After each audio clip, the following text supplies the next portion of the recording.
Enige overtreding van hun was staken om hun rechten, hun arbeidsrechten. Ze zochten veiligheid en ze kregen kogels. Hier liggen 15 mensen. In eerste instantie waren ze anoniem begraven, maar door onderzoek is er achterhaald hoe de slachtoffers heten.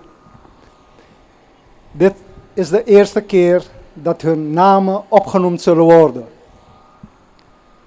Nu Je Lin, Yu Xiao Kan, Lang Chun, Xu Sao, Huang Yu Seng, Chong Fat, Li Xuan, Cao King, Wang A Kuo, Ao Liang, A Su Seng Sheng, Chan Yam Si, Feng Xie Ying, Xiong Ming, Lao Nam.